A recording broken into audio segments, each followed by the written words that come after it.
Fine time நேயர்களுக்கு வணக்கம். இன்று நம்மோடு இணைந்திருப்பவர் பத்திரிகையாளர் திரு வாராகி அவர்கள். வணக்கம் சார். வணக்கம் பிரதர். நம்ம செந்தில்வேல்னு ஒருத்தர் இருப்பார்ல, பத்திரிகையாளர்னு சொல்லிட்டு இருப்பாரு. அண்டா அண்டா அண்டா அப்படின்ற மாதிரி சொல்லுவாங்க. பல பேர் விமர்சனம்லாம் வைப்பாங்க. அவர் ஒரு விஷயம் ஒரு மேடையில் வந்து பேசிட்டு இருக்காரு. என்னன்னா, இந்த பார்ட்டி ஃபண்டுன்னொடனே திமுகவினர் எப்படி கொந்தளிச்சாங்கன்ற அந்த காட்சியெல்லாம் நீங்கள் பார்த்துருப்பீங்க. இப்போ முதலமைச்சர் என்ன சொல்றாரு, அந்த பார்ட்டி ஃபண்டு எல்லாமே கஜானாக போகுது அப்படின்னோடனே அந்த கஜானாவே வந்து இப்போ வந்து எப்படின்னா முறைகேடா வந்து முதல்வர் வந்து புடுங்கிக்கிட்டு இருக்காரு அப்படின்ற மாதிரி ஒரு விமர்சனத்தை திரு செந்தில்வேல் வைக்கிறாரு. அந்த காட்சியை நீங்களும் பார்த்துருப்பீங்கன்னு நினைக்கிறேன். இது எப்படி பார்க்குறீங்க இதை? அதாவது முட்டு கொடுக்கலாம், வாழ்க்கையாக இருந்தால் என்ன பண்ணுறது? சரி, அண்டானே முட்டு கொடுக்கும்போது அண்டா வந்து முட்டு கொடுக்குதுன்னா பெரிய விஷயம்தான். ஏன்னா பார்ட்டி ஃபண்டு திமுக ஆட்சியிலும் சரி, அதுக்கு முன்னாடி இந்த அதிமுக ஆட்சியிலும் சரி, அம்மையா ஜெயலலிதா இருந்த காலகட்டத்திலேருந்தே அது இருக்குது. எம்ஜிஆர் காலத்தில் இருந்தது எனக்கு தெரியாது, நான் பார்த்த வரையும் இருந்துச்சு. இதெல்லாம் ஒரு தளப்பில் பார்த்திங்கன்னா, பார்ட்டி ஃபண்டு யாருக்கு போகுது அப்படின்னா, பார்ட்டி ஃபண்டு பொறுத்தவரையும் அந்த கட்சி இப்போ நீங்கள் திமுக இருந்துன்னு வச்சுக்கோங்க, திமுகனா திமுகவுடைய தலைமைக்கு போகும். தலைமை யார்? ஸ்டாலினோட குடும்பத்தாருக்கு சேருது. இது பார்ட்டிக்கு போய் சேரதில்லை. பார்ட்டிக்கு தனியாக எலெக்ஷன் வரும்போது ஃபண்டு வசூல் பண்ணுவாங்க, பார்த்துருக்கீங்க? ஆமாம், கேள்வி. அது பேர் தான் பார்ட்டி ஃபண்டு.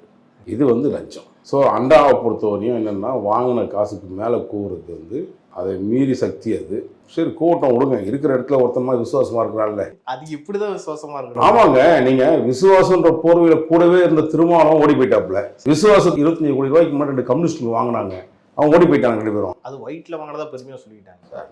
நான் சொல்கிறேன், தப்பான பொருள் வந்து வாங்குகிறோம், காசு எங்கேயிருந்து வாங்குகிறோம். இவன் வீட்டில் எனக்கு தெரிஞ்சு உதயநிதி அவர்கள் ஸ்டாலினோ அல்லது வந்து மு.க. ஸ்டாலின் அவர்களோ நெத்தி வேர்வை நிலத்தில் செஞ்சு சம்பாரித்த காசு கிடையாதுங்க. அது இப்போ நீங்கள் ஒரு சின்ன எக்ஸாம்பிள், ஒரு கான்ட்ராக்டுக்காரன் இருக்கான்னு வச்சுக்கோங்க. ஒரு கான்ட்ராக்டுக்காரன் வந்து ஒரு 1 கோடி ரூபா பிஸ்னஸ் வச்சுக்கோங்களேன், சின்ன சொல்கிறேன். நமக்குலாம் 1 கோடி ரூபான்றது பெரிய அமௌண்ட்டு. அவங்கள பொறுத்த 100 கோடி 200 கோடி 500 கோடி அப்படி தான் கொண்டடிக்கிறது. அதன் அடிப்படையில் அவங்க வந்து ஒரு 20% முதல்ல வாங்கிட்டு இருந்தாங்க. திமுக பீரியடில் பார்ட்டி ஃபண்டுன்ற பேரில் தூக்கி வர வச்சுட்டு 30% வாங்கினாங்க. ஹைவேஸில் 30%. மினிமம் எல்லா இடத்துலையுமே 30%ன்றது. இப்போது அது ரெண்டாவது பார்த்தீங்கன்னா, இப்போ நடந்துட்டுருக்க ஒரு விஷயத்தில் இவர் ஆதவ அர்ஜுனா இருக்கார் இல்லையா, அவர் என்ன டிபார்ட்மெண்ட்டு? பொதுப்பணித்துறை. சரி, இப்போ எவ்வளோ வருது தெரியுமா? அது இப்போ இப்பயும் நடக்குதா? கிறிஸ்டி கேள்விப்பட்டிருக்கேன். கேள்விப்பட்டிருக்கேன். கிறிஸ்டி ஃபுட்டு இந்த நிறுவனம். யார் அவர்? காந்திக்கு மகனா இல்லை காமராஜர் பேரனா? அவர் ஊழல் பெருவெளி. குழந்தைங்க சத்துணவு முட்டையில் கொள்ளடிச்சவன். ஆமாம், அதிமுக பீரியட்ல. புரியுதுங்களா? ஆமாம். இப்போது அவர் இப்போ நம்ம சிஎம்க்கு அது தெரியுமா தெரியலையான்னு தெரியல. நான் பெரும்பாலும் எப்பவுமே சொல்லுவேன், ஒரு சாதியோ ஒரு மதமோ உங்கள் பின்னாடி வந்து ஏதோ இருக்குது, அதனால் உங்களுக்கு பேர் வந்து கெட்டு போகும். இந்த நான் 50 நாளுக்குள்ளே ஆகலை இன்னும். இப்போவே வந்து கிறிஸ்டி கிளம்பி பிரான்ச்சை ஓப்பன் பண்ணி வச்சுருக்காரு. தமிழக முதலமைச்சர்களுக்கு கவனத்துக்கு கொண்டு வந்துட்டேன். ஓகே, உங்கள் மூலியமாக கொண்டு வந்துட்டேன். கிறிஸ்டி யாருன்னு நான் சொல்லி தர வேண்டிய அவசியம் இல்லை. கூகுளில் சர்ச் பண்ணிங்கன்னா கிறிஸ்டி யார், கிறிஸ்டியோட வரலாறு என்ன, கிறிஸ்டின் மீது பதியப்பட்ட வழக்குகள் என்ன. ஆக்சுவலாக கிறிஸ்டின்றது அந்த நிறுவனத்துடைய பேர். ஆமாம், ஓகேங்களா? அந்த சம்மந்தப்பட்டவர் நாமக்கல்லில் உட்காந்துட்டு கடையை ஓப்பன் பண்ணிட்டாரு. அங்கே ஒரு பவர் செக்டார் ஆரம்பிச்சிருச்சு. அது திரு ஆதவ அர்ஜுனா அவர் மூலமாக தான் இதெல்லாமே நடக்குதா அப்படின்ற? இல்லை, 2 இது வந்து சொல்கிறாங்க. ஒன்று இபியும் இன்னொன்று வந்து பொதுப்பணித்துறையும் வந்து கிறிஸ்டிகிட்ட போனீங்கன்னா வேலை நடக்கும் அப்படின்றாங்க. எனக்கு தெரிஞ்சு ஆதவ அர்ஜுனாவுக்கு கொஞ்சம் வாய்ப்புகள் கம்மி தான் நான் நினைக்கிறேன். இப்போ உடனே கை வைப்பாருன்னு தெரியல. அது எப்படி என்னன்னு எனக்கு சரியாக தெரியல. அது எனக்கு 2-3 நிறுவனங்களே சொல்லிட்டாங்க. இபியில் எப்படா காசு கிடைக்கும்னு காத்துட்ருக்கிறவரு நான் சொல்லி தெரிய வேண்டியதில் அவர் வரலாறு தெரியும். ஓகேங்களா?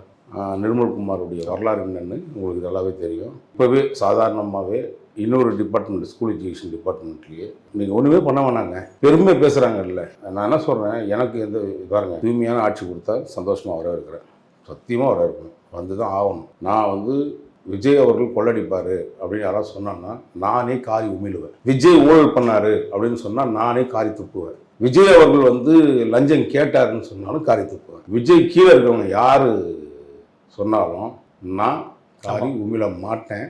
ஏன்னா அவர்களெல்லாம் நல்லவர்களா வல்லவர்களான்னு பொதுமக்கள் கேட்டு தெரிஞ்சுக்கலாம். நேற்று ஆதவ அர்ஜுனா அவர்கள் வந்து ஒரு விஷயம் பேசினாருன்னு சொன்னாங்க. அந்த எஜுகேஷன் டிபார்ட்மெண்ட்டில் முழுக்க முழுக்க நாங்கள் வந்து அதை தரவாக இது பண்ணுறோம். அன்பில் மகேஷ் அவர்களை வந்து மீது வழக்கு பாய்வதற்கான எத்தனை சாத்தியக்கூறுகள் இருக்குது. ஸோ அங்கே அன்பில் பொய்யாமொழி அவர்களுடைய மகேஷ் அவருடைய வந்து ஊழல் பண்ணியிருக்காருன்னு ரொம்ப திட்டவட்டமாக சொல்கிறார். இப்போ நடந்திருக்கான்னு கேட்டால் அந்த டிபார்ட்மெண்ட் திமுகவில் எல்லா டிபார்ட்மெண்ட் நடந்திருக்குது சார். தப்பு வந்து அன்பில் பொய்யாமொழி மட்டும் பண்ணல சார், மகேஷ் மட்டும் பண்ணல, எல்லாரும் பண்ணியிருக்காங்க இந்த டிபார்ட்மெண்ட்டில். ஒரு 2-3 ஒன்றுத்துக்கும் உதவாத டிபார்ட்மெண்ட் இந்த வனத்துறை கூட விட மாட்டாங்க. வனத்துறையில் அவ்வளோ காசு இருக்குது. காசு எல்லா இடத்துக்கும் போயிருக்குங்க, இல்லைன்னு சொல்ல திமுக கவர்மெண்ட்டில். ஆனால் அதே மாதிரி இப்போ நடக்கிற சில சம்பவங்கள்லாம் கேள்விப்படும் போது நமக்கு அதிர்ச்சியாக இருக்குது. தயவுசெய்து தமிழக முதலமைச்சர் விஜய் அவர்களுக்கு இந்த காணொலி உங்கள் மூலியமாக போடுறோம். ஓகே, நீங்கள் சொல்லிட்டீங்க கிறிஸ்டின் சொல்லியிருக்கீங்க, ஆதவர்ஜுனான்றீங்க, அப்புறம் சிட்டியார் நிர்மல்குமார்ன்றீங்க, வேறு பல முக்கிய துறைகள்லாம் இருக்கு. அதுலேயும் இந்த மாதிரி சம்பவங்கள் நடக்க வாய்ப்பு இருக்கா? இல்லை சார், நான் நடக்க வாய்ப்பு இருக்கான்னு நான் ஜோசியம் சொல்ல முடியாதுங்க. ஏன்னா ஆர்வம் சொல்கிறதுக்கு நான் ஆள் இல்லை. என் கண்கூடாக சம்மந்தப்பட்ட கான்ட்ராக்டர்களுடைய சர்க்கிளில் பணம் கொடுத்ததை ரொம்ப டைட் பண்ணிலாம் யாரும் வாங்கலைங்க. இப்போ நடந்திருக்க எஜுகேஷன் டிபார்ட்மெண்ட்டில் கிட்டத்தட்ட ஒரு 4-5 கோடி ரூபாய்க்கு மேலே சர்வ சாதாரணமாக ஒரு மாதத்துலேயே போய் சேர்ந்துருச்சுங்க செலவுக்கு. சார் நீங்கள் சும்மாலாம் இருக்க முடியாது சார், சும்மா இருக்க விட மாட்டாங்க சார். நான் ஆதவர்ஜுனா மேட்ரு சொல்ல ஃபில் பண்ண விட்டேன் பாருங்கள். நீங்கள் மகேஷை ரைடு பண்ணுறீங்க, திமுக கவர்மெண்ட் இருக்கக்கூடிய தப்புகளை கொண்டு வாங்க, சந்தோஷம், நல்லது, உண்மையாகவே உங்களை வரவேற்கிறோம் சார். உங்கள் பக்கத்தில் இன்னொருத்தர் இருக்கார் பாரு, செங்கோட்டையன், அவரும் பள்ளிக்கல்வித்துறை அமைச்சராக இருந்தார், தெரியுமா தெரியாதா? அவர் என்ன உத்தரா தூய்மையானவரா? ஏற்கனவே 2006 வந்து அவர் ஊழல் பண்ணான்னு சொல்லிட்டு 4 வருஷம் அவரை பதவி நீக்கம் பண்ணி வச்சுருந்தாங்க, தெரியுமா? இருந்தாங்கல்ல பதவி நீக்கம். அது அவர் வந்து இப்போது தேர்தலுக்கு 2001-2006 நிற்க முடியல. அதுக்கப்புறம் என்னாரு, அதுக்கப்புறம் என்ன நடந்ததுன்னு தெரியும் உங்களுக்கு. ஸோ அப்புறம்லாம் அவர் மீதெல்லாம் வந்து ஊழல் குற்றச்சாட்டு நிரூபிக்கப்பட்டது. அதனால் அவர் தூய்மையான கொடுத்தாருன்னு நீங்கள் சொல்லுங்கள். இப்போ அவருக்கு சார் ரைடு பண்ணால் 2 பக்கம் பண்ணணும் சார். கணக்கு எடுத்தீங்கன்னா 2 பக்கம் கணக்கு எடுக்கணும் சார். நம்ம பணத்தை ஏமாற்றிருக்கான், மக்கள் பணத்தை ஏமாற்றிருக்கான். அது யாராக இருந்தாலும் நீங்கள் திமுக தரப்பில் இருக்கும் போதும் அந்த நடந்த சம்பவத்தையும் எடுங்க, அதிமுக சம்பவத்தில் இருக்கும் போதும் எடப்பாடி பிள்ளை தான் அவர் எஜுகேஷன் மினிஸ்டர் இருந்தார். அப்போது அவர் ஒன்றும் கொடுக்கல, அம்மையார் இறந்ததுக்கு அப்புறம் தான் கொடுத்தாங்க. நடந்துச்சு, அது வந்து வாங்கிட்டாரு, ஓகேங்களா? ஊழல் நடக்கலைன்னு சொல்லுங்கள். நான் வேணா உங்களுக்கு தகவல் சொல்கிறது பாருங்க. நான் தகவல் உரிமை சட்டத்தில் தொடர்ந்து நான் வந்து பல தகவலை வாங்கி எங்கெங்கெல்லாம் நான் வந்து எடுத்து சும்மா வந்து அடிக்கிறதுக்காக இல்லை. நீங்கள் என்னவோ நினச்சிங்க, இன்னும் ஒரு கிட்டத்தட்ட ஒரு 4-5 மாதம் அந்த கவர்மெண்ட்டுக்காக வெயிட்டிங், எப்படி கரெக்டாக ரன் பண்ணி கொண்டு போகிறாங்கன்றதுக்காக. நீங்கள் யாரை என்ன நினச்சிங்க, அதிமுக ஆட்சியிலையும் திமுக ஆட்சியிலையும் நடைபெற்ற முறைகேடுகள், ஊழல்கள் அனைத்தும் புத்தகமாக தயாரித்து கொண்டிருக்கிறேன், ஆதாரங்களோட. நான் தகவல் உரிமை சட்டத்தில் வாங்கி அதில் என்னென்ன முறைகேடு நடந்திருக்கு, எந்தெந்த ஊழல் நடந்திருக்கு, நான் வந்து மற்றவங்க போட்ட மாதிரிலாம் வந்து டிஎம்கே ஃபைல்ஸு அப்படின்னு ஒரு தரப்பால் நான் செய்ய மாட்டேன். 2 தரப்பாகவும் ஊழல் ஃபைல்ஸு ரெடி ஆகிட்டே இருக்குது. அது நான் தொடர்ந்து விசில் போயர் அமைப்பில் வெளியிடுறேன் விரைவில். ஆனால் நீங்கள் இப்போ கூட இந்த 40 நாளில் கூட பல ஊழல்கள், முறைகேடுகள் நடக்குதுன்ற குற்றச்சாட்டை வைக்கிறீங்க. ஆனால் பொதுமக்கள் மத்தியில் ஒரு நல்ல ஆட்சி, விஜய் அவர்கள் சிறப்பான ஆட்சியை கொடுக்குறான்ற நம்பிக்கிட்டு இருக்காங்களே, அவங்களுக்கு எதுவும் மெசேஜ் சொல்ல வரீங்களா இது மூலியமாக? சார், தப்பாக எடுத்துக்காதீங்க.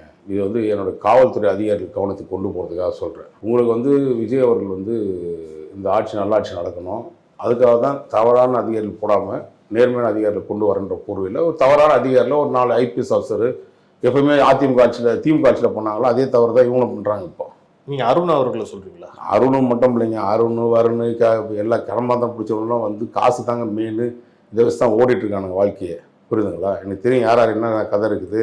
இந்த 3 இடத்துல 3 பேர் இருக்குவான், அதில் இன்னொருத்தர் இருக்கிறான், அது அவன் பெரிய கொலைகாரன், அவன் அக்கா டீச்சரு, அவன் இது இப்படின்னு பார்த்து ஒருத்தரும் இதெல்லாம் சொன்னால் அசிங்கம். வெளியில் சொன்னால் ஐபிஎஸ் ஆஃபீஸர் போய் நீங்கள் சார், நான் என்ன சொல்கிறேன், லஞ்சம் வாங்கி பிழைக்கிற பொழப்பு வந்து பிச்சை எடுத்து பிழைக்கலான்னு சொல்கிறேன். மற்றவங்ககிட்ட ஆசை இல்லைங்க. நீங்கள் ஒருத்தன் காவல்துறை அதிகாரி பொறுப்பு வந்தாங்களே, பொறுப்பு வந்த சொத்து பட்டியலில் இப்போ சொத்து பட்டி எடுக்க சொல்லுங்கள். 600 சொத்து பட்டி கேட்டிருக்கேன், இன்னைக்கு வரையும் தர முடியல இந்த தமிழக அரசு. இப்போ வரையும் போராடிட்டு இருக்கேன்.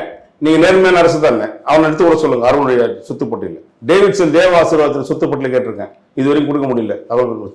தகவல் ஆணையத்தை கொடுக்க மாட்டேங்கிறான், புரியுதுங்களா? அதோட பெரிய மோசடி தகவல் ஆணையம். அது 2-3 நல்ல தகவல் ஆணையம் இருக்கிறனால தான் ஓரளவுக்கு ஏதாவது சில பேரை அதிகாரிகள் தப்பு பண்றது கேட்க முடியுது. நாட்டுடைய 2வது சுதந்திரம் சார் இந்த தகவல் பெரிய உரிமை சட்டம்.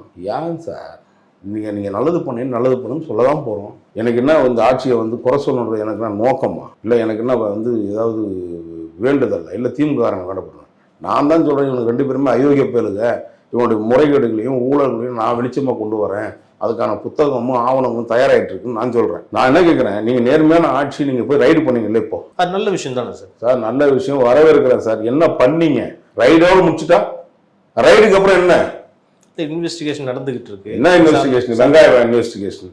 ஒரு வழக்கு எப்படி பதிவு பண்ணுவோம் தெரியுமா உங்களுக்கு? இது போலீஸ் ஸ்டேஷன் மேட்டர் கிடையாது. நீங்கள் வந்து புகார் கொடுத்த உடனே வாங்கி சாதாரணமாகவே நான் 2 உதாரணம் உங்களுக்கு சொல்லிடுறேன் ஃபர்ஸ்ட், அதுக்கப்புறம் நான் இந்த மேட்டர் வரேன். இதில் அலுவலகத்தில் சஞ்சய்னு ஒரு தம்பி வேலை செய்கிறான். இவன் விருகம்பாக்கம் காவல் நிலையத்தில் அவனுடைய செல்ஃபோன் தொலைஞ்சு போச்சுன்னு 9 முறை போயிருக்காங்க. எவ்வளோ? 9 வாட்டி. ஒரு சிஎஸ்ஆர் வாங்குறதுக்கு 9 முறை. இதெல்லாம் சென்னை மாநகர காவல் ஆணையர் தெரிஞ்சுக்கணும். இந்த மாதிரி இந்த ஒரு ஸ்டேஷன் இல்லை, அந்த மாதிரி நான் 10 விஷயம் சொல்லுவேன். திருவண்ணாமலையில் 3 இளம் குழந்தைகள் போயிட்டு கோயிலுக்கு போகிறாங்க. அங்கே இருக்கிற ஆய்வாளர், துணை ஆய்வாளர் வந்து கோயிலுக்குள்ள இருக்கக்கூடிய அந்த லைசனிங் ஒர்க்கை பார்க்குறாங்கல்ல, திருமலைன்னு யாரோ ஒரு ஆள் நினைக்கிறார் பேர், போராட கொடுத்துருக்காங்க. குழந்தைகளை அவ்வளோ மோசமாக நடத்துகிறார், வீடியோ எடுக்கிறார். அப்போ நான் வந்து மரியாதை கொடுக்கணுமா வேணாமான்னு நீங்கள் முடிவு பண்ணிக்கணும். ஒரு காவல்துறை எப்படி இருக்குது, அப்படி யாரை கண்காணிக்கிறீங்க? நான் ஒரு முக்கியமான அதிகாரி கூப்பிட்டு திருவண்ணாமலை நடந்த சம்பவத்தை சொல்கிறேன், அவர் சொல்லியும் அந்த அதிகாரிகள் வந்து அவரை காப்பாற்றதான் பார்க்குறாங்க. நீங்க சின்ன சின்ன விஷயம் இதெல்லாம் போஸ்ட் போட வர வேண்டிய மேட்டருங்க. நீங்க உங்க சின்ன குழந்தைய நம்ம வீடியோ எடுக்க முடியாது, போட்டு முடியாது, நம்ம அனுமதிக்க முடியாதுங்க. நீங்க டிவிலையும் போட முடியாது, எதுவும் போட முடியாது. இப்படி ஒரு கேவலமான விஷயத்த செஞ்சுட்டு இருக்காங்கன்னா போலீஸ் எல்லாம் நீங்க என்ன சொல்லுவீங்க?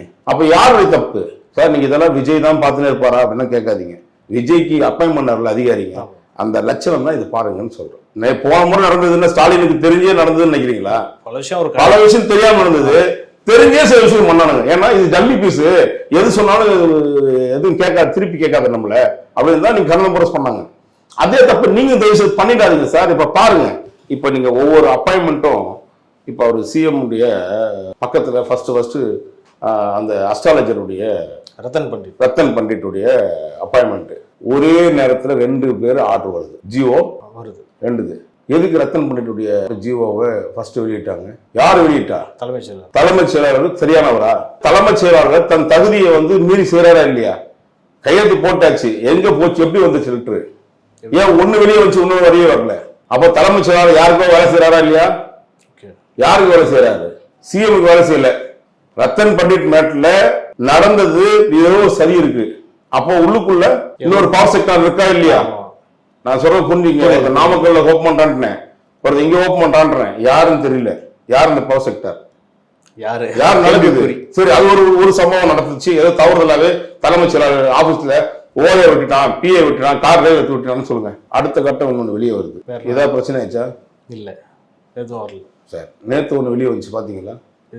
நேத்து ஒண்ணு வெளியே வந்துச்சு இல்ல? ஆமா, நீங்க சொல்றது யாருன்னு எனக்கு புரியுது. ப்ரொடியூசர். ஆக்சுவலா அந்த ப்ரொடியூசர் கொடுத்தக்கூடாது, நான் வேற ஒரு இயக்குனரை சொன்னேன். அவர் ஒரு நல்ல இயக்குனர். அவருடைய எழுத்துக்கு நான் வந்து அவர் பேர் சொல்ல விரும்பல, முருகப்பெருமான் பேர் கொண்டவர். பார்த்தீங்கன்னா அவர் கூட கொடுத்துருக்கலாம். ஏன்னா எனக்கு வந்து அதை யார் வெளியிட்டாங்கன்னு தெரியல. ஒரு சர்ச்சையை இன்னொரு சர்ச்சையை மறைக்கிறாங்க, திருப்பி இன்னொரு சர்ச்சை. இந்த ஜியோ டேட்டு பார்த்தீங்கன்னா 23 நம்ம போட்டிருக்கோம். புரியுதுங்களா?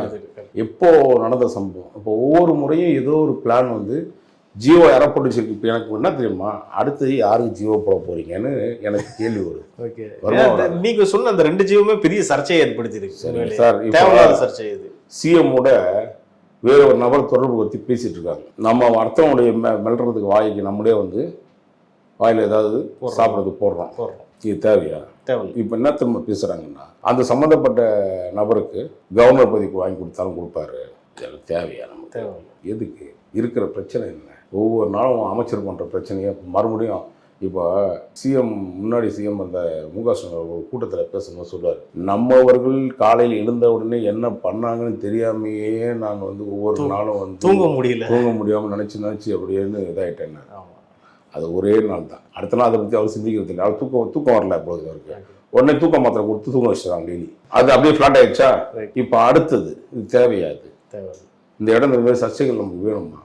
யார் அந்த சர்ச்சையை கொண்டு வரா? உங்களை மீறி, உங்க பக்கத்தில் இருக்கவங்களை மீறி இந்த சர்ச்சையான பிரச்சனைகள் வரவே வாய்ப்பே இல்லை. தேவையா நமக்கு? சார், நம்ம சிஎம் நல்லா இருக்கணும், அவர் நல்லது செய்யணும் நடக்கிறாரு சார். சத்தியமா சொல்றேன் சார், நான் ஒரு நேர்மையான அதிகாரிகள் பேசியிருந்தேன். அவர் வார்த்தை சொன்னார். அதுக்கப்புறம் நான் விஜய் அவர்கள் மேலே எனக்கு மிகப்பெரிய மரியாதை வந்துச்சு. அப்படி என்ன சார் சொன்னார்? எல்லாத்தையும் வெளியில் சொல்ல முடியாது, ஆனால் நேர்மையாக நல்லது செய்யணும்னு நினைக்கிறாங்க விஜய்ன்னு சொன்னேன். நான் சத்தியம் சொல்கிறேன், அன்னையிலேருந்து அந்த மனுஷன் நல்லா இருக்கணும் கடவுள்கிட்ட ப்ரே பண்ணுறேன். ஆனால் கூட இருக்கணும் சக்தியெல்லாம் தீய சக்தியாகவே இருக்கு சார். நீ தூய சக்தியாக இருந்து என்ன சார் புரிஞ்சுக்கணும்? ஒரே ஒரு தூய சக்தி தான், அது கீழே இருக்கவங்களாம் சரியில்லைன்றீங்க.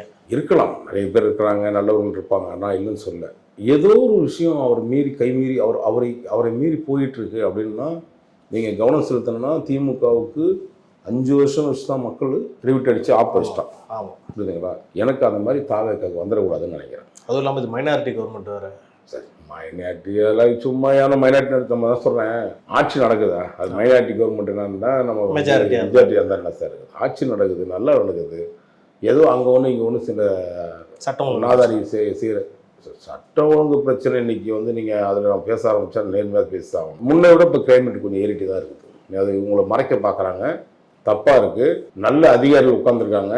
இன்னும் சொல்ல போனால் போஸ்கோ வழக்குகளை மூடி மறைக்க ஒரு என்ன சொல்கிறது, ஒரு மறைமுகமான ஒரு வேலை நடந்துட்டு இருக்கு. போஸ்கோ வழக்கு தமிழ்நாடு முழுக்க இருக்கிற வழக்குகளை கிரைம் ரெக்கார்டுகளோட ஏற்றலாம், அவ்வளோதான் பண்ண முடியும். யார் சார் அது? வேண்டாம் சார். இப்போ நான் என்ன சொல்கிறேன், தொடர்ந்து போட்டுகிட்டே பார்த்தான் வரேன். இது ஏதோ நடக்குது சார். எல்லா விஷயத்தையும் சிஎம் கவனிக்க முடியாது சார். இந்த போலீஸ் துறை அவர் தானே சார் வச்சிருக்காரு. போலீஸ் துறை அவர் தானே சார் வச்சிருக்காரு. தவறு நடக்குது, எங்களுக்கு எதுவும் வேண்டாம் விருப்பம்லாம் கிடையாது. புரியுதுங்களா? தப்பு நடக்குது, தப்பு நடந்துட்டு இருக்குது. தப்பாக போய் முடிஞ்சிடக்கூடாதுன்னு நினைக்கிறேன். ஆதங்கத்தை சொல்கிறீங்க நீங்கள். இதை நீங்கள் தான் பார்த்துக்கோ சார். நான் என்னோடலாம் ஜாலியாக அடிக்க தெரியாது. நான் எதிர்த்து பேசினா உடனே நான் உங்களுக்கு கெட்டவனா தெரிவேன். அதை பற்றிலாம் கவலைப்படல. திமுக ஆட்சியில் கெட்டவனா தெரிஞ்சு தான் இத்தனை வழக்குகள், 2 குண்டாசு 70 வழக்கில் வாங்கணும். இந்த கவர்மெண்ட் வந்தாலும் எந்த வழக்கு வாங்குறது நான் என்ன சொல்கிறேன், அந்த இடத்துக்கு நீங்கள் இடம் கொடுத்துடாதீங்க. தமிழக முதலமைச்சர் நடந்துகிட்ருக்கு. உங்கள் உறவு, உங்கள் நட்பு, உங்கள் சொட்டாரம் எல்லாம் உங்களுக்கு நல்லதே நடந்துட்டா எனக்கு பிரச்சனையே கிடையாது. அவர் நல்லவர்களாக இல்லாமல் உங்களுக்கு அறியாமலேயே, உங்களுக்கு தெரியாமலேயே சில விஷயங்களை அவங்க வெளிப்படுத்தி வெவ்வேறு இடங்களில் பேரை கெடுத்துட்டு இருக்காங்க. அதை உங்கள் நினைவில் வச்சுக்கோங்க. தயவு செய்து உடனடியாக அதுக்கு தீர்வு காணுங்க. பக்கத்தில் அதிகாரிகளே சில பேர் தப்பு பண்ணுவாங்க. எனக்கு ஒரு சந்தேகம் வந்துச்சு, நடுவில் ஒரு பத்திரிகையில் கூட அது செய்தியாக கூட வந்துச்சு. உளவுத்துறையவே சில பேர் கண்ட்ரோல் பண்ணுறாங்க அப்படின்ற மாதிரி ஒரு 3 பேரோட பட்டியலோட வந்துச்சு சார். அவங்களும் சொல்ல வரீங்களா நீங்கள்? இல்லை எனக்கு தெரியலைங்க. நான் பத்திரிக்கை அதை படிக்கலை. நான் உண்மையாக நீங்கள் எந்த பத்திரிகை சொல்கிறீங்கன்னு தெரியல, நான் படிக்கலை. எனக்கு தெரிய தகவலை சொல்கிறேன். எனக்கு இது பாருங்க, ஒரு ஐஏஎஸ் ஆஃபீஸர் வீட்டில் ஒரு தப்பு நடக்குதுன்னு சொன்னால் எனக்கு சொல்லக்கூடிய நபர்கள் யாருன்னு நீங்களே தெரிஞ்சுக்கலாம். யாராக இருக்கும் அப்படின்னு தெரிஞ்சுக்கலாம். அவரெல்லாம் பாதிக்கப்பட்டவராக இருப்பான், இல்லை அவர்கிட்ட கூடவே இருக்கிறவனா இருக்கும். 2 விஷயம் தான் வரும். நான் தமிழ் முதலமைச்சர் இன்னொரு கோரிக்கை என்னன்னு கேட்டிங்கன்னா உங்கள் மூலியமாக வச்சுக்கிறேன். கடந்த காலத்தில் சம்பவத்தையும் நினைவுபடுத்திகிட்டே இருக்கணும் அப்படின்னு சொல்கிறேன். இப்போது உங்களுக்கு பின்னாடி சில விஷயங்களை சில அதிகாரிகள் தவறான வழிகாட்டுதலை கொண்டு போய் விட்டுறக்கூடாது. அம்மையார் ஜெயலலிதா இருக்கும்போது டெய்லி ரிப்போர்ட் பார்ப்பாங்க. நீங்கள் அதை பார்க்கறது இல்லைன்னு சொன்னாங்க. அதில் கொஞ்சம் கவனம் செலுத்தணும். அது நான் வீட்டுக்குள்ளே எட்டி பார்க்கலாம், என்னால் விருப்பம் இல்லை. செவி வழி செய்தியில் சொல்கிறாங்க. சொன்னது உண்மையாக இருக்குமே, ஆனால் நிச்சயமாக அதை மாற்றி தான் ஆகணும். க்ரைம் ரேட் ஏறிட்டு வருதுன்றாங்க, சைலண்ட்டாக ஏறிட்டு வருதுன்றாங்க. அதை நீங்கள் காவல்துறை அதிகாரிகளே தினந்தோறும் பார்த்துங்க சார். நீங்கள் உங்களுடைய உண்மையான முகம் தெரியணும். உங்களுக்கு மக்களுக்கு உங்களோட உண்மையான முகம் தெரியணும். இந்த காவல் அதிகாரி உங்கள்கிட்ட குனிஞ்சி பணிஞ்சி அந்த ஐஏஎஸ் ஆஃபீஸர் வணைஞ்சி நிற்கிறான் பாருங்கள், அந்த மாதிரி அப்படி தான் இருப்பானுங்க. நாளைக்கு நீங்கள் அந்த சீட்டில் இல்லைன்னா உங்களை என்ன நிலைமை கொண்டு போகணும்னு எனக்கு தெரியும். அதனால் தயவு செய்து இந்த நேரத்திலே விளைச்சி வெளுத்து வேலை வாங்குங்க. 2வது, இந்த ரைட் அடிக்கிறதுக்கு இந்த அருண் போன்ற இந்த ஐயோகிரில் அனுப்புறதை விட்டுட்டு நல்ல அதிகாரியில் போட்டு அதுக்கான வேலையை பாருங்கள். பண்ணும் போது திமுக அதிமுக பிரித்து பார்க்காதீங்க, பேரம் பார்க்காதீங்க. அதிமுக ஒரு அமைதியாக இருக்கான், அவன் அமைதிக்கு பின்னாடி 1000 அர்த்தம் இருக்குது. அதுக்கு பின்னாடி பல சதிகள் இருக்கும். ஆட்சி கவிழ்ப்பு சதி இருக்காதுல்ல, எது ஒன்றா நடக்கலாம் சார். ஆட்சி கவிழ்ப்பான் இதெல்லாம் நம்ம இப்போ யூகத்தில் சொல்லிட்டு இருக்க முடியாது. யதார்த்தத்தை சொல்கிறேன். இன்றைக்கி நான் பாருங்க, நான் ஏதோ புள்ளி வரம் வச்சு பேசலை. எனக்கு கிடைக்கிற தகவல்களை, ஊர்ஜிதமான தகவல்களை கேட்டு தான் நான் உங்ககிட்ட சொல்கிறேன். நான் லஞ்சத்தை பற்றி பேசணும்னா, ஊழலை பற்றி பேசணும்னா ஆதாரங்களை வச்சு பேசலாம். சில செய்திகள் தகவல் கிடைக்கும் போதே காதில் வாங்கிக்கிட்டு மூளைக்கு வேலை கொடுத்தீங்கன்னா இந்த மாதிரி ஆளுங்களை உள்ளே விட மாட்டீங்க. விட்டுட்டு பையோ பேர் கெட்டு போச்சு அப்படின்னு சொல்லிட்டு இருந்தீங்கன்னா கண்கட்ட பிறகு சூரிய நமஸ்காரம் பண்ணி எந்த பிரயோஜனமும் இல்லை. நீங்கள் நீடோடி வாழணும், நல்லாட்சி தரணும்னு இந்த மக்கள் விரும்புகிறான். அவங்களுக்கு ஏற்ற மாதிரி ஆட்சி நடத்துங்க. ஓகே, இன்னொரு நிறைய ஒரு கேள்வி கேட்கணும். நீங்கள் இதுக்கு முன்னாடி நடந்த இன்டர்வியூவில் கூட திரு அருண் அவர்களை ரொம்ப கடுமையாக விமர்சிச்சிங்க. ஆனால் இன்றைக்கி அவர் டிபிஎஸ்சி இயக்குனராக செயல்பட்டு இருக்காரு. உள்ளே பல பேர் என்ன சொல்கிறாங்கன்னா, ஓகே திரு அருண் அவர்களுடைய செயல்பாடுகள்லாம் மாறி இருக்கு, நல்லா பண்ணிட்டு இருக்காருன்ற ஒரு ரிப்போர்ட்ஸும் வருது. இதை நீங்கள் எப்படி சார் பார்க்குறீங்க? உள்ளே இருக்கிற அதிகாரிகள் நேற்று கூட என்கிட்ட பேசினாங்க. அவர் கடந்த கால வாழ்க்கையில் என்ன தப்பு பண்ணாரோ அதே தப்பை அங்கே லாண்டார்லேருந்து பண்ணார். சென்னைக்கோ அல்லது எல்லோண்டோ வந்து போகுது. இப்போது அது ஒரு துறையை மட்டும் தான் மெட்ட முடிஞ்சுது. இப்போ என்னன்னா தமிழ்நாட்டில் இருக்கிற அத்தனை துறையும் அவங்க கண்ட்ரோலில் இருக்குது. ஸோ ஆட்டையை போடுறதுக்கும் சஞ்சாங் அடித்து காலி பண்ணுறதுக்கும் அவருக்கு பக்காவாக இருக்குது. சில பேர்லாம் சொன்னாங்க விடுங்க, அவர் வந்து அப்படிங்க இப்படிங்க, அவர் வந்து நேர்மையாக பண்ணுவார். எங்க அவர் நேர்மை எனக்கு தெரியும், என் எதிர்த்து வீட்டுக்காரன் எனக்கு தெரியும் அவன் நேர்மை என்னன்ட்டு. நீங்கள் அனாவசியம் மேலே சொல்ல வேண்டாம். அவன் நேர்மையாக இருந்தான்னா இந்த வீட்டில் ரைடு பண்ணணுங்கல்ல, இதுக்கு முன்னாடி நடந்த சம்பவத்தை எடுத்துப்போம். ஒரு ஐஏஎஸ் ஆஃபீஸர் கை வைக்க சொல்லுங்க. அதில் ஏங்க ஒரு திமுகவில் நீங்கள் சொல்ல ஏவாவிலே தப்பு பண்ணியிருக்காரு. தப்பு பண்ணுறதுக்கு அனுமதிச்சது யார்? நீங்கள் உத்தரவு போடலாம், உத்தரவை அமல்படுத்துறது யார்? அதிகாரி தானே சார். இந்த அதிகாரி தப்பு பண்ணியிருக்க மாட்டான், அவன் கைது போட்டிருக்க மாட்டானா? ஒரு முறைகேடு நடந்தால் ஒரு ஐஏஎஸ் ஆஃபீஸர் காப்பாற்ற தான், ஐபிஎஸ் ஆஃபீஸர் காப்பாற்ற தான் நீங்கள் மொத்தமாக உட்காந்துட்டே இருப்பீங்களா? ஏன் அவெல்லாம் வந்து உங்களை கண்ணுக்கு தெரியலையா? சாதாரணமாக சின்ன எக்ஸாம்பிள் சொல்கிறேன் பிரதர், நான் டாய்ஷாவில் தான் குடியிருக்கேன். இந்த மாதிரி லஞ்சம் வாங்கி பிழைக்கக்கூடாதுக்குன்னு இதெல்லாம் ஒரு காரணமாக நான் சொல்கிறேன். டெய்லி அந்த டெண்டேஷன் பார்க்குன்னு ஒன்று இருக்குது. நான் இது மக்களுக்கு தெரியணுன்றதுக்காக சொல்கிறேன். காலையில் நான் எழுந்து வாக்கிங் போவேன். 5:30க்கெலாம் பொம்பளை பிள்ளைங்க, குடும்பத்தில் இருக்கக்கூடிய பிள்ளைங்க, குழந்தைங்க முற்கொண்டு வீட்டில் அந்த அருங்கம்பல் ஜூஸு அந்த மாதிரி ஜூஸ்லாம் போட்டு பொம்பளை பிள்ளைங்க அந்த நடேசன் பார்க்க சுற்றி, நான் பார்க்குற ஒரே இடத்த வச்சு சொல்ல, நான் பல இடங்களை பார்த்துருக்குறேன். பொம்பளை பிள்ளைங்க இதை சுற்றி வந்து வச்சு ஒரு வருமானத்தை பார்க்குறாங்க. ஒரு ஐஏஎஸ் ஆஃபீஸரு, ஒரு ரிட்டையர்ட் ஐஏஎஸ் ஆஃபீஸரு டாய்ஷாவுக்கு முன்னாடி அவன் கடை போட்டான்ட்டு அந்த கடையை அப்புறப்படுத்த சொல்லி போலீஸுக்கு இன்ஃபார்ம் பண்ணுறான் சார். ஏன் இப்படிப்பட்ட ஒரு மனநிலையோ இருக்குது சார்? அவங்கெல்லாம் கஷ்டப்பட்டு எழுந்து ரத்தம் சிந்தி காலைல எழுந்து குழந்தைங்களையும் பார்க்கணும், புருஷனை பார்க்கணும், இவ்வளோ மத்தியிலையும் அந்த நேரத்தை குறுகிய காலத்தில் எழுந்து தன் பிள்ளைகளுக்கு சமையல் செஞ்சு தரணும். இவ்வளோ காலங்கள் இருக்குது. அவளும் தன்னுடைய வேலைக்கு போகணும். அப்படி இருக்கக்கூடிய சூழ்நிலை உட்காந்து கஷ்டப்பட்டு ஒரு சாரை ஈரை விற்று சம்பாதிக்கிற காசில் சாப்பிட்ற ஒரு 30 ரூபாவோ 100 ரூபாவோ 200 எவ்வளோ சார் வந்துடும் கிடைக்குமா? கோடி கோடியாக கொள்ளடிச்சு ஊர் முழுக்க சென்னை மாநகரத்தையும் வளைச்சி போட்டு வச்சிருக்கிறான். புறம்போக்கு இடத்த, அரசு இடத்தையும், அந்த பொதுக்கு அந்த காவாக்களையும் குளத்தையும். துப்பு கிடையாது இவங்களுக்கு, ராஸ்கல்களுக்கு. இந்த மாதிரி ஐஏஎஸ் ஆஃபீஸர்லாம் இருந்துன்னா சார் அதை போய் காலி பண்ண சொல்கிறேன். எவ்வளோ பெரிய தப்புங்க. இந்த சமூகம் எங்கே நோக்கி போகுது இதெல்லாம் பார்க்கணுங்க. இந்த மாதிரி தமிழ்நாடு முழுக்க இந்த பிள்ளைகள், பெண் பிள்ளைகள், குழந்தைங்க எல்லா இடத்துலையும் வந்து அந்த ஜூஸை போட்டு இயற்கை ஒரு அந்த பானங்களை கொடுக்குறாங்க. தயவு செய்து அவங்க அந்த மகளிருக்கு வந்து ஏதாவது ஒரு வாய்ப்பு சார். அந்த ரிட்டையர்ட் ஐஏஎஸ் யார் சார்?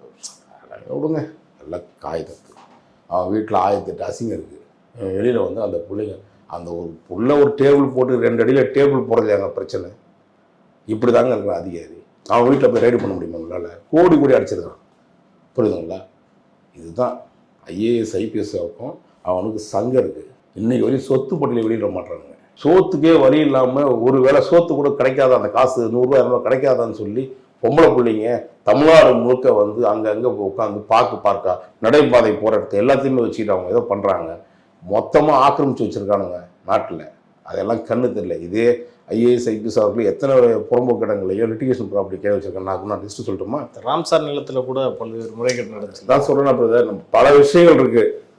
இதுதான் நீங்கள் மக்களுடைய பிரச்சனைகளை பேசுவதற்கு நிறைய இருக்குங்க. அன்றாடம் வந்து 100 பிரச்சனை நம்ம பேசுவோம். இந்த கேவலமான விஷயங்களை இந்த அதிகாரி மாதிரி ஏன் நடவடிக்கை எடுக்க மாட்டானுங்கன்னு தான் எனக்கு கேள்வி.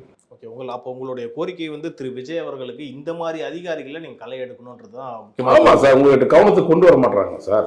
நீங்கள் எல்லாத்தையும் கவனத்தை வச்சுக்க முடியாது, பார்க்கவும் முடியாது. நீங்கள் உங்கள் உடனே நம்ம இந்த வீடியோ பேசும்போது விர்ச்சுவல் வாய்ஸஸ் வந்து விழுப்பான் நம்ம தான் வந்து நம்ம படிக்காத மாதிரி நினச்சிக்கிட்டு அவன் வெளுத்துட்டு போனான் பைத்தியார பசங்கிட்டு நம்ம பேசி ஒரு போயிடும் கிடையாது. ஏன்னா பேசுறது அவனுக்கு சேர்த்து தான் பேசுகிறான். கேவல பிடிச்சவனுங்க அசிங்கமாக கவனிச்சு போடுறான். டேய், உனக்காக தான் சேர்த்து பேசுகிறோம், உன் குடும்பத்துக்காக பேசுகிறோம், உனக்காக தான் பேசுகிறோம், உன் நல்லதுக்காக பேசுகிறேன்னா எனக்கு என்ன விஜய் என்ன வேண்டப்படாதவரா? யோசிச்சு பாருங்க. நீங்கள் பாராட்ட தானே செய்றீங்க ஒரு வேலைகள். நல்லது செஞ்சால் நல்லது சொல்ல போகிறாங்க. நம்முடைய நான் ஒரு விசில் ப்ளோயராக நான் என்ன செய்ய முடியுமோ அதாங்க செய்ய. கண்டிப்பாக. புரியுதுங்களா? இந்த சமூகம் நல்ல அரசு எதிர்பார்க்கிறது. இந்த அரசு அமைந்ததை உண்மையாகவே வரவேற்கிறோம். அந்த கொடுத்த வாய்ப்பை தக்க வைக்கணும்ல, அந்த வாய்ப்பை தக்க வச்சுக்கிங்க விஜய் சார் தான் நான் சொல்லுவேன். ஓகே, கடைசி ஒரு கேள்வி சார். இப்போ ரீசெண்டாக வந்து பார்த்தீங்கன்னா முன்னாள் ஒன்றிய அமைச்சர் ஆர் ராசா அவர்கள் வந்து கடுமையான விமர்சனத்தை திரு விஜய் அவர்கள் மேலே வச்சிருக்காரு. ஒரு வார்த்தையும் பயன்படுத்தியிருக்காரு. நாகரிகங்கிறது நான் சொல்லவும் விரும்பலை. இப்பேற்பட்ட ஒரு விமர்சனம் எதுக்கு அவங்க வைக்கணும்னு நினைக்கிறேன்? நீங்கள் என்னமோ அவரு யோகி மோனகம் அவன்கிட்ட என்னதை எதிர்பார்க்க முடியும்? நீங்கள் ராஜா கிட்ட என்ன எதிர்பார்க்க முடியும்? இல்லை அவர் ஒரு நீங்கள் என்ன அரசியல் மானத்தீர பொன்மணியை கேட்பீங்களா? இல்லை வெங்கட்ரமணா கோவிந்தா நமோ நாராயணா சொல்ல சொல்கிறீங்களா? இல்லை லாகி லாகி இல்லாகில்னு சொல்ல சொல்கிறீங்களா? கர்த்தரை கர்த்தரை கர்த்தரை கர்த்தரை சொல்ல சொல்கிறீங்களா? என்ன சொல்ல சொல்கிறீங்க? ஒரு அசிங்கம் பிடிச்சவங்க அசிங்கமான வார்த்தை தான் எதிர்பார்க்க முடியும். அவனை புதுசாக என்னத்தை எதிர்பார்க்க போறீங்க? ஸோ திகார் ஜெயிலு தப்பிச்சுட்டு நல்லா இருந்துச்சு. சென்ட்ரல் ஜெயிலை பற்றி இன்னும் தெரியாது ராஜாவுக்கு. பாருங்க, ராஜாவுக்கு அடுத்த கட்டம் ரெடி ஆகிட்டு இருக்கு. ரெடி ஆகிட்டு இருக்குன்றீங்க. ஓகே சார், பல விஷயங்கள் நீங்கள் பேசுவீங்க. நேரத்துக்கும் கருத்துக்கும் நன்றி. நன்றி, வணக்கம்.